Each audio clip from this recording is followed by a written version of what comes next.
The only time he's never making this list is if he's hurt. Yeah. And I think there's something has changed now with San Miguel in that when they remember how we always think of we're gonna bring in an import, doesn't really have to fit the system. Like all the players around will have to probably adjust. But now with San Miguel, when there's now the consideration is how well the import will play with Junmar. They're not anymore gonna get the best talent available. They're not. Yeah. It's now how is that import gonna complement Junmar Fajardo? And there's only I think a couple of guys who have that level of recognition that. They have to be considered when selecting their import. Right, and in terms of, playing with Junmar, what do you think is the kind of import that will fit well with a Junmar Fajardo? Number one has to be able to space the floor. Junmar loves to command the paint. Junmar takes up a lot of space. And number two is someone who can give him the ball because the import will definitely get the ball a lot. It's funneled through them. And if the import has the ability to pass the ball inside, and that creates more space for Junmar because now there's 4 guys outside instead of 3 guys inside the paint trying to guard it. Yeah, I get that. And of course, you mentioned also Christian Stanhardinger, who no recency bias here, but then I think we do have to mention what he's been doing here in the playoffs. You mentioned about his defense a while ago. Numbers, not quite a double-double, but you take a look at Christian and what he's been doing this conference, and defensively, he's been such a big piece for Barangay Ginebra. And that's why you have to consider it. You have to put... Because when we talk about the best players of the conference, we just don't talk about the regular season. You have to add the playoff basketball where it's more important and the impact is magnified. So 10 points, 7 rebounds, 2.5 may seem casual, but for the fact that he's able to hold his ground against a guy like Andrew Nicholson, just gives Ginebra such a chance to be able to contend in this playoffs. And how impressive is it for Christian Stanhardinger to have this kind of a performance this conference, even with a stacked team like Barangay Ginebra? I mean, they have so much talent. Because you see that 3-headed monster with Japet, Christian, and Brownlee. Then they've been playing Jamie Malonzo at the 4 now sometime. Yeah.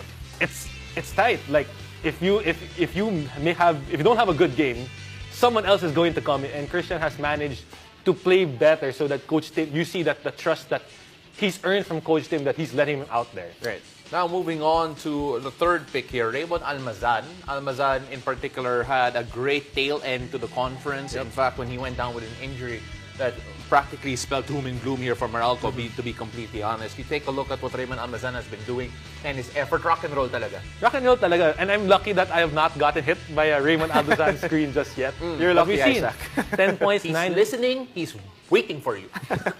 10 points, 9 rebounds. And I think what is most important is the 4th in offensive rebounding because, Diego, you would know in Coach Norman's system, it's a lot of ball movement, a lot of player movement. Right. They don't typically funnel the ball, again, to a certain player. So having a guy who can produce via the offensive glass, someone who can just be active and put so much pressure on opposing bigs na, nakapagod kayo mag-box out na rin eh. So having that guy just helps Meralco's team so much. Now, on that note, Jex, I want to ask you about Raymond because obviously you've seen him work up close in practice as well. Just what does he bring to the team, and of course, how does that manifest on the court? I mean, I think the points are there, the rebounds are there, but I think what's not really mentioned a lot is Raymond's defense. I mean, with the way he plays defense, the way he changes the game is different also. I mean, he just anchors the paint for Meralco. His length, he knows how to use it well, and he doesn't foul that much, which is crucial for a big in the PBA. You know, right now we have a bit more time, so I want to circle back to Junmar Fajardo because it's impressive that we're mentioning him, considering that he actually missed a part of the conference due to that injury to his throat. He had to get operated on. He basically played like Darth Vader towards the end because he had metal down his throat.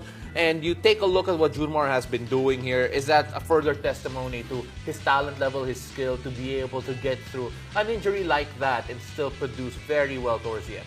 This is why Junmar is one of the greats. It's just another additional to his accolade list, another list to what he's done.